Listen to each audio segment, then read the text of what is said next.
to ride the first week of the tour is you just got to get through it. That's the first thing. You've got to get through it. And if there's going to be a split or a big thing, well, you just hope you're in front where you're going to get time on your teammates. You're not wishing bad on, teammates, on your competitors. You're not, of course, wishing bad luck or misfortune on your competitors, but that's just the first week. And going back to the team on paper that we had in 2011, we didn't have a team in the mountains. But I was so cruisy and easy just getting through all that stuff on the flat because I had Quincy Arthur, Bugart, then on my wheel I had Hincapie, then behind him I had Mail Monard and Steve Marabito in case George failed or something, all just ready to go. And so I had Quincy and Bugart getting me through. I normally had one in front of me if need, and the rest behind me, because that was one thing as a team leader. I was always trying to be as economic with my team as possible, because I'm trying to be as economic with my own legs. Because in case something goes wrong and you've got to get everyone in the front, you want them fresh and ready. But anyway, going through all that flat stuff, I had a fantastic team. So I just cruised through all that. So when I got to the climb and it had to be me, I was ready to go. And that was where having a George Hincapie, I could actually change the way I raced my my tour. It was like, I can actually just relax because I have full faith and confidence that he's going to look out for me.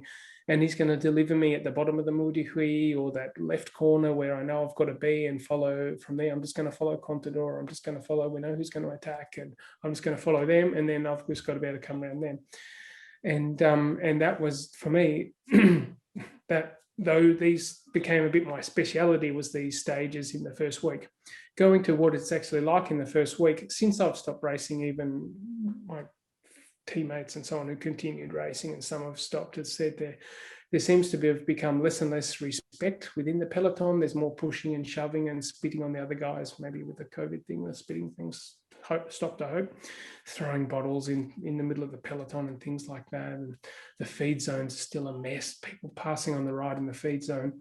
When I was a stagiaire, I remember getting yelled at in my first races in Italy by Johan Museo and Mario Cipollini, I think, for passing on the right in a feed zone. I was like, and this is back in like 1999. I never passed on the right in the feed zone for the rest of my life. But then you come in as an established rider with 15 grand tours in your legs or something, and some neo-pros chopping under you, nearly breaking your arm as you're taking a feed bag from your soigneur. You're like, what the hell? And you're not allowed to yell at them because you get fined. Hey, buddy. And then so there's that aspect of it. But then what I think that's a little bit the unknown, untalked about point, I suppose, in the nervousness of the first week. There's all this excitement about the tour. There's from the crowd, from the media, and the media attention. But there's also this, everyone knows it's going to be nervous. Everyone knows there's going to be crashes. So people get nervous, and that makes people crash. So people get even more nervous. So you're creating this whole, its own circle of danger. So it's really, can you please put my headphones back together? This is Aidan.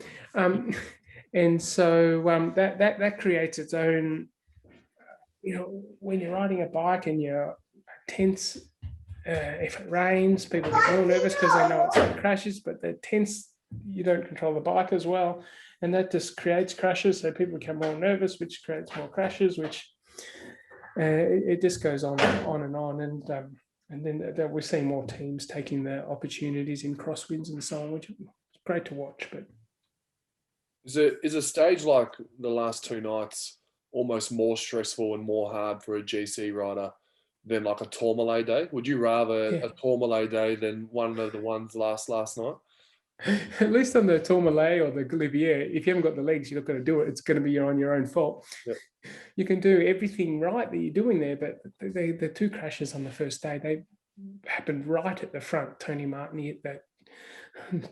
Was that some lady had a sign, hello grandma and grandpa. And he's like second, and on the second row at the front of the peloton. It's like, where better place can you be? Where it's hopefully going to be. So how safe and more professional a thing can you do?